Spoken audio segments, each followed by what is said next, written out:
Arjantin Patagonya'sında dağların arasına kurulmuş rengarenk ve oldukça da tatlı olan gerçek Sims şehrine hoş geldiniz.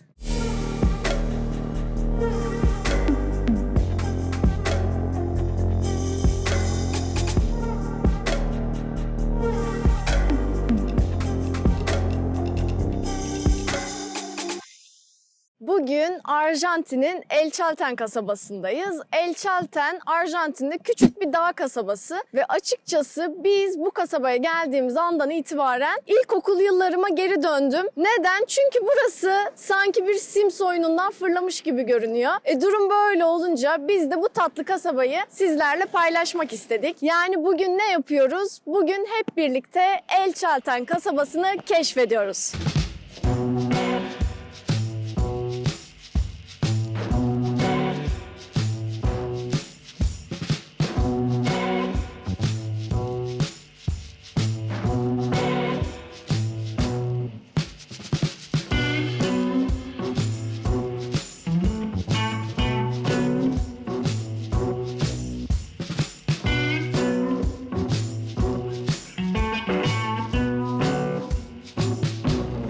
Mesela bu arkamdaki bina aynı Sims oyunundaymış hissi verdi bana. Yani ben yapsam aynı böyle yapardım herhalde. Renkleri, tahtaları, çitleri, her şeyi sanki bir Sims oyunundan fırlamış gibi duruyor.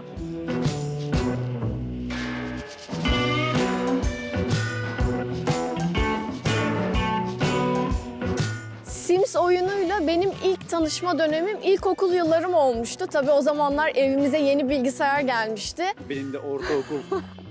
Ben senden küçüğüm ya, o yüzden. Tabii o zamanlar bize yeni bilgisayar gelmişti. Okuldan eve gelirdim, hemen açardım bilgisayarı ve Sims oynamaya başlardım. O zamanlar favori oyunum oydu. Ben de saatlerce.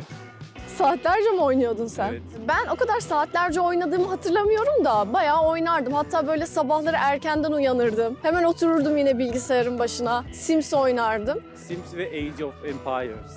Ben de Need for Speed. Ha, o da deli gibi oynardım. Yani şimdi buraya gelince de açıkçası sanki bu kasabayı kendim kurmuşum gibi bir nostalji içine girdim. Çok hoşuma gitti açıkçası kasaba benim.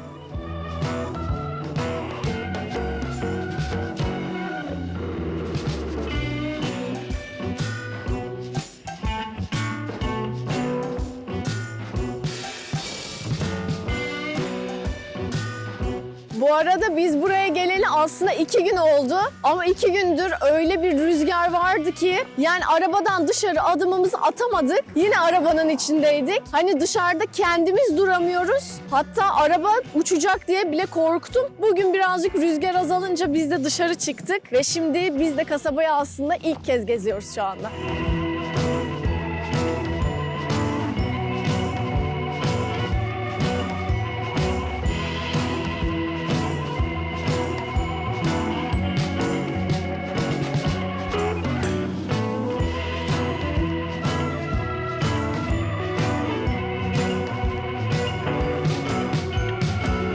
El Chalten kasabası bir milli park alanı içinde bulunuyor. Cerro Torre ve Cerro Fitzroy dağlarıyla çevrili olduğundan dolayı da burada birçok yürüyüş ve tırmanış rotası var. Her sene buraya yaz mevsiminde özellikle binlerce turist akın akın geliyor. Sebebi de yürüyüş ve tırmanış yapmak için bu güzel manzarayla. Bu yüzden de buraya Arjantin'in trekking başkenti diyorlar.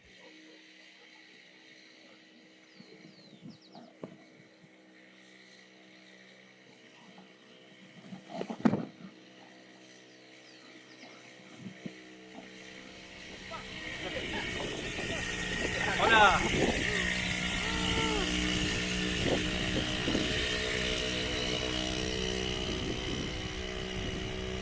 Evet, El Chalten sokaklarını gezmeye devam ediyoruz.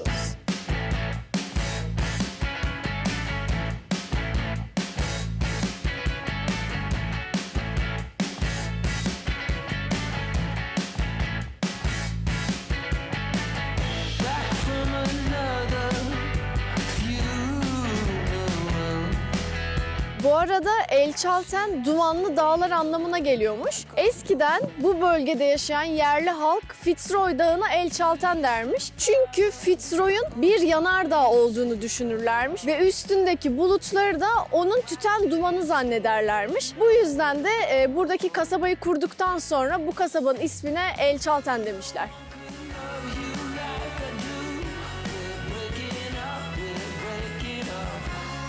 Bütün kasaba rengarenk ama benim en beğendiğim evlerden biri hemen arkamızdaki oldu. Neden? Çünkü renkleri özellikle çok güzel.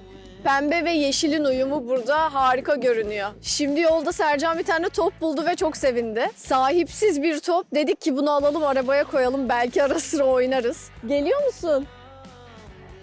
El Chalten, Şili ve Arjantin sınırında bulunuyor. 1985 yılında Şili ve Arjantin bu bölgeyle ilgili bir sınır anlaşmazlığı yaşamış. Bunun üzerine Arjantin, Şili'yi toprak talebinde yenmek için aceleyle El Chalten kasabasını kurmuş. Sonrasında herhangi bir savaş olmamış ama sonuç olarak şu anda El Chalten kasabası Arjantin sınırları içinde bulunuyor. Yani Arjantin-Şili maçını Arjantin kazanmış.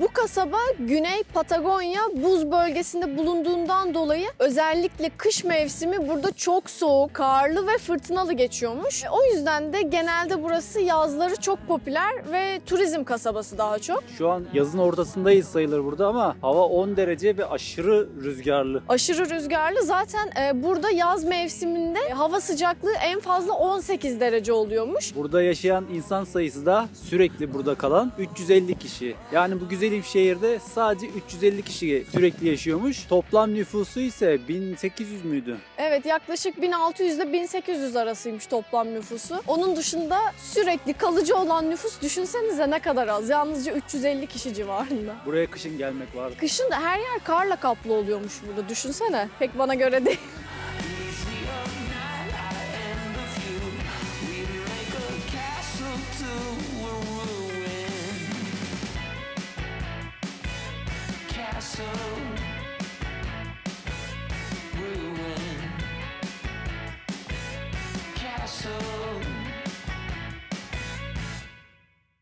...2015 yılında Lonely Planet burayı dünyanın en iyi şehirleri sıralamasında 2. sırada seçmiş ve bununla birlikte de burada turist sayısı her gün giderek artmaya başlamış. Her sene turist sayısı 2 katına çıkıyormuş ama çok turistik bir yer olmasına rağmen kapasite anlamında biraz yetersiz. Bu nedenle de şehrin her yerinde inşaatlar görüyoruz. Yeni yeni yapılanmalar var turist kapasitesini karşılayabilmek adına. Yani Patagonya'da gördüğümüz turistik anlamda en kalabalık şehir. 2 aydır Patagonya'da geziyoruz ve neredeyse hiç turistle karşılaşmamıştık bu kasabaya gelene kadar. Kasaba çok turistik olmasına rağmen bir tane bankamatik, bir tane de benzin istasyonu var. Bunun dışında telefon operatörlerinin çekim kapasitesi çok düşük. Yani bir tane operatörü çekiyor. Onun da interneti çekmiyor. Sadece konuşma özelliği çekiyor galiba. Zaten yerli halk da burada iletişimini radyo telekomünikasyon üzerinden sağlıyormuş. Normal hatlar üzerinden değil. Bunların dışında da internet otellerde, kafelerde, restoranlarda tabii ki bulunuyor ama hızı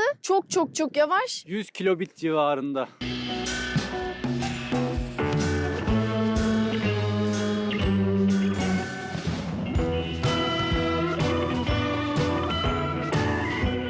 Bugün bir Sims şehrine benzettiğimiz Patagonya'nın El Chalten kasabasındaydık. Gerçekten bizim çok hoşumuza giden bir yer oldu. Bu yüzden de sizlerle paylaşmak istedik. Umarım sizin de hoşunuza giden bir video olmuştur. Bizim Güney Amerika seyahatimiz devam ediyor. Önümüzdeki hafta, önümüzdeki videoda bambaşka bir yerde yeniden görüşmek dileğiyle. Kendinize iyi bakın ve hoşça kalın.